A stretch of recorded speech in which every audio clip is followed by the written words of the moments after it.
किन्नर चुड़ैल। गोरखपुर नाम का एक गांव हुआ करता था। उस गांव में ज्यादा लोग नहीं रहते थे। उस गांव में एक गर्भवती विधवा औरत रहती थी। उस औरत का नाम कमला था। कमला अपने घर में अकेली रहती थी। उसके पति की सारी जायदाद उसके नाम हो गई थी, पर सभी गांव वाले उस औरत को मनहूस औरत समझा करते थे और सभी उससे नफरत किया करते थे। एक बार कमला राशन की दुकान पर खाने का सामान खरीदने जाती है। भैया जी, जरा 1 किलो दाल चावल देना।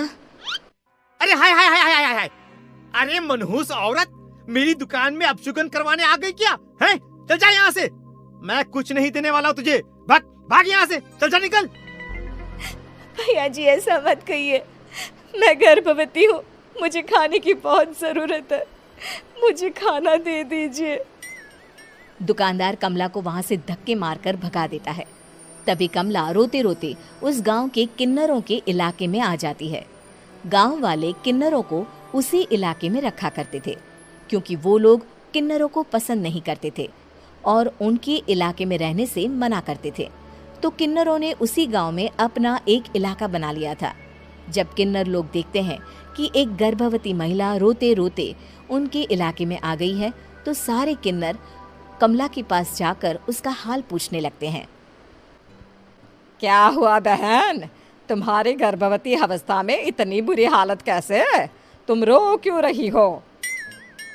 तुम डरो मत, हम तुम्हें कोई नुकसान नहीं पहुंचाएंगे। तुम शांत होकर सब बताओ कि हुआ क्या है। मैं कमला हूँ। मैं गांव के दूसरे इलाके से आई हूँ। 2 महीने पहले ही मेरे पति की मौत हुई है।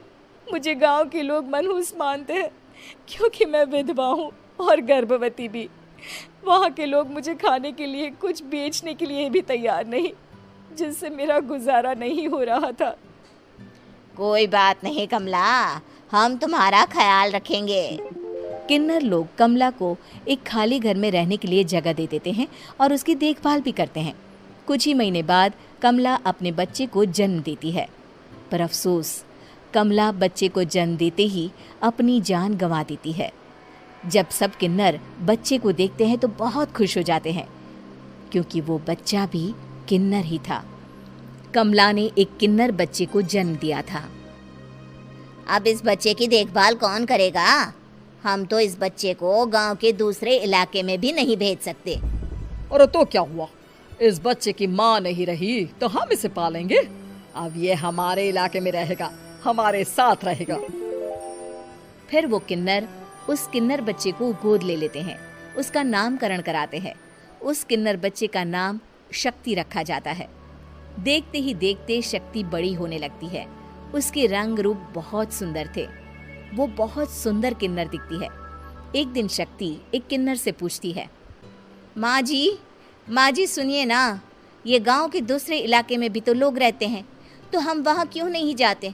हम उनसे अलग क्यों रहते हैं? शक्ति, क्योंकि वो लोग हमारे जैसे नहीं, वो लोग हमें पसंद नहीं करते, इसीलिए हम उनसे अलग रहते हैं। क्यों? वो हमें क्यों पसंद नहीं करते? मुझे एक बार उस इलाके में जाना है। मैं एक बार वहाँ जाकर घूम कर आऊँ। शक्ति, खबरदार, जो तू उस इलाके में कभी भी गई तो अपनी जान नहीं गंवाना चाहती तो उस इलाके में कभी कदम भी नहीं रखेगी, समझी?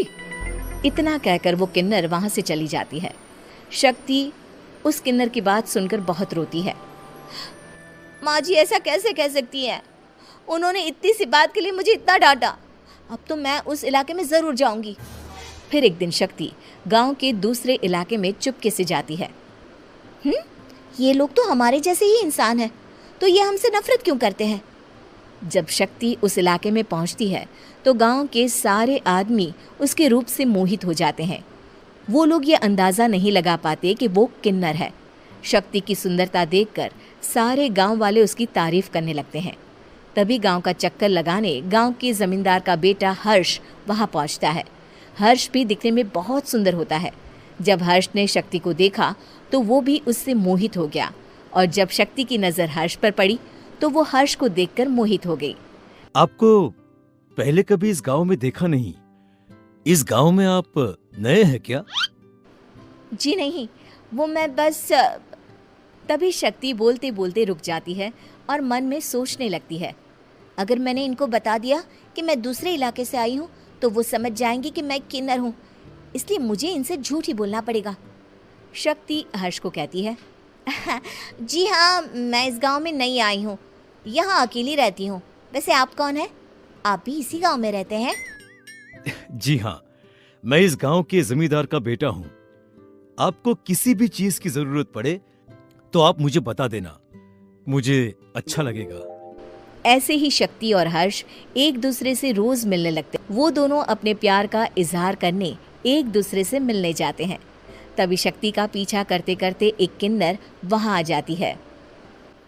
शक्ति, मैं तुमसे बहुत प्यार करता हूँ। मैं तुमसे शादी करना चाहता हूँ। क्या तुम मुझसे शादी करोगी? हाँ हर्ष, मैं तुमसे शादी करूँगी, पर मैं तुमको अपने बारे में एक सच्चाई बताना चाहती हूँ जो मैंने तुमसे छुपा कर रखी है। तभी उनके बीच में ही वो किन्नर आ जाती है। शक्ति, तेरी हिम्मत कैसे हुई ऐसा करने की? वो किन्नर शक्ति को खींचकर गांव के जमींदार के पास ले जाती है। हर्ष भी वहां शक्ति को बचाने के लिए पहुंच जाता है। जमींदार शक्ति और हर्ष के प्यार के बारे में सुनकर गुस्से में आ जाता है और शक्ति को गांव के बाहर निकालने की सजा देता है। शक्ति ये बात सहन नहीं कर पाती और कुएं में कूदकर अपनी जान दे देती है। जमींदार हर्ष की शादी गांव की एक लड़की से करवा देता है, पर हर्ष इस शादी से खुश नहीं होता। शक्ति अपना बदला लेने के लिए मरने के बाद किन्नर चुड़ैल बन जाती है। अब मैं इन गाँव वालों को नहीं छोड़ूंगी, अब इनसे मैं अपने प्यार का बदला लूंगी। किन्नर चुड़ैल गांव वालों को परेशान करना शुरू कर देती है।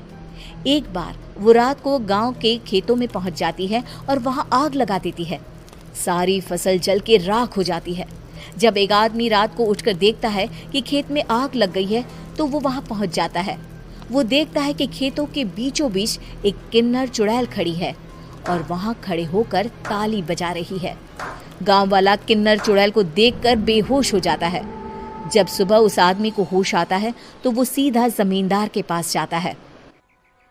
अरे जमींदार साहब, अरे वो किन्नर चुड़ैल ने मेरी सारी फसल जला दी।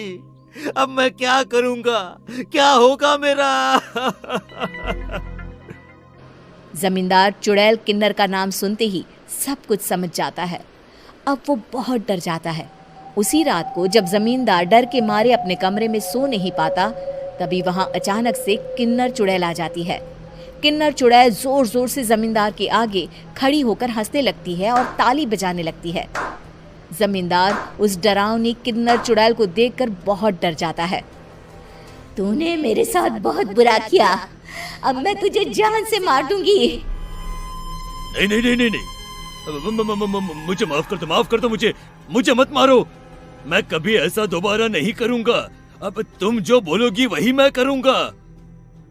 ठीक है, मैं चाहती हूँ कि किन्नर इलाका गांव के इलाके से जुड़े और गांव का कोई भी आदमी किन्नर समाज से द्वेष ना करे, उससे नफरत ना करे, नहीं तो मैं सारे गांव को मार दूंगी। और तुम गांव में एक नया कानून बनाओ कि अगर किसी ने भी किन्नर समाज को हानि पहुंचाने की कोशिश भी करी या इनसे भेदभाव करने की भी कोशिश करी तो उनको कड़ी से कड़ी सजा मिलेगी। हाँ हाँ हाँ हाँ, मैं ऐसा ही करूंगा। तुम जो बोलोगी वो मैं करूंगा, पर मुझे जाने दो प्लीज। तब वो किन्नर चुड़ैल वहां से चली जाती है। गांव का जमींदार किन्नर चुड़ैल का कहा मानते हुए दोनों इलाकों को एक कर देता है और नया कानून भी लागू कर देता है। तब से वहां किन्नर समाज और बाकी गांव वाले शांतिपूर्वक रहने लगते हैं।